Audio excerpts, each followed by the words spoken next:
بسم اللہ الرحمن الرحیم۔ حضرت امام حسن بصری رحمۃ اللہ علیہ کے پاس ایک شخص آیا۔ اس نے آ کر کہا کہ امام سے میں بہت زیادہ گناہ گار ہوں، میرے گناہ بہت زیادہ ہیں، مجھے کوئی ایسا وظیفہ بتائیں جس کے پڑھنے سے میرے گناہ معاف ہو جائیں۔ تو امام صاحب نے اس کو کہا کہ آپ استغفار پڑھا کریں۔ وہ شخص چلا گیا۔ پھر کچھ عرصہ گزرنے کے بعد ایک دوسرا شخص آ گیا۔ اس نے کہا کہ امام صاحب، ہمارے شہر میں قحط سالی ہے، جانور پیاس سے تڑپ رہے ہیں، فصلیں خشک ہو گئی ہیں، آپ ہمیں کوئی ایسا وظیفہ بتائیں جس کے پڑھنے سے اللہ تبارک و تعالی بارش نازل فرمائے۔ امام صاحب نے اس شخص کو بھی کہا کہ آپ استغفار پڑھا کریں۔ وہ شخص چلا گیا۔ پھر کچھ عرصہ گزرنے کے بعد ایک تیسرا شخص آ گیا۔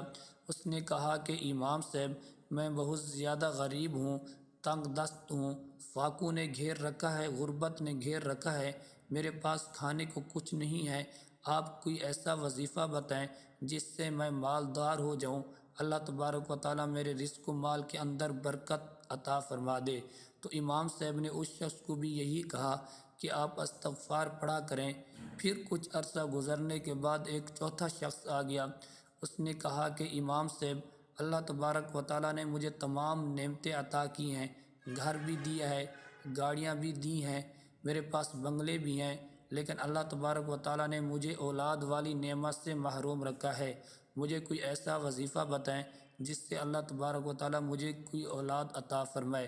تو امام صاحب نے اس شخص کو کہا کہ ایک تسبیح آپ صبح استغفار کی پڑھا کریں اور ایک شام کو پڑھا کریں، اور اپنی بیوی کو بھی حکم دیں کہ وہ بھی ایک تسبیح صبح پڑھے اور ایک تسبیح شام کو استغفار کی پڑھے۔ تو امام صاحب نے چاروں کو ایک ہی جواب دیا۔ تو امام صاحب کے سامنے شاگرد بیٹھے تھے۔ شاگردوں نے امام صاحب سے سوال کر دیا کہ امام صاحب، آپ کے پاس 4 لوگ آئے تھے، چاروں کا سوال تو مختلف تھا، لیکن آپ نے چاروں کو جواب ایک ہی دیا۔ تو امام صاحب نے ارشاد فرمایا کہ اے شاگردو، میں نے یہ جو ان کو جواب دیے، یہ میں نے ان کو کوئی اپنی طرف سے نہیں دیے، بلکہ اللہ تبارک و تعالیٰ خود قرآن مجید میں ارشاد فرماتے ہیں۔ تو امام صاحب نے فرمایا، جو پہلا شخص آیا تھا جس نے کہا کہ میں گناہ گار ہوں، تو اللہ تبارک و تعالیٰ قرآن مجید میں ارشاد فرماتے ہیں، وَاسْتَغْفِرُوا رَبَّكُمْ إِنَّهُ كَانَ غَفَّارًا۔ 29 پارہ ہے، آیت نمبر 10 سے پہلا رکوع ہے۔ تو اللہ تبارک و تعالیٰ ارشاد فرماتے ہیں کہ آپ استغفار پڑھا کرو، استغفار کیا کرو، تو میں تمہارے گناہوں کو معاف فرما دوں گا۔ اور جو دوسرا شخص آیا، اس نے کہا کہ قحط سالی ہے، اللہ تبارک و تعالیٰ نے ارشاد فرمایا قرآن مجید میں کہ آپ استغفار پڑھا کرو، یرسل السماء علیکم مدرارا، تو میں تمہارے اوپر موسلا دھار بارش برساؤں گا۔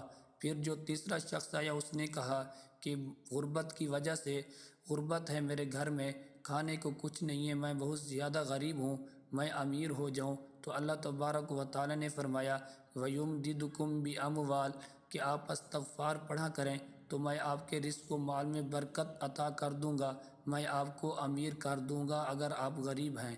پھر جو چوتھا شخص آیا، اس نے کہا کہ میری اولاد نہیں ہے، اللہ تبارک و تعالیٰ نے باقی مجھے تمام نعمتیں عطا فرمائی ہے۔ تو اللہ تبارک و تعالیٰ نے قرآن مجید میں ارشاد فرمایا وَيُمْدِدُكُمْ بِأَمْوَالٍ وَبَنِينَ، کہ آپ استغفار پڑھا کریں تو میں آپ کو بیٹے بھی عطا کروں گا اور آپ کو بیٹیاں بھی عطا کروں گا۔ تو اب ہمیں چاہیے، رمضان المبارک کا مہینہ ہے، کہ کثرت سے ہم استغفار پڑھا کریں۔ استغفر اللہ ربی من کل ذنب واتوب الیہ۔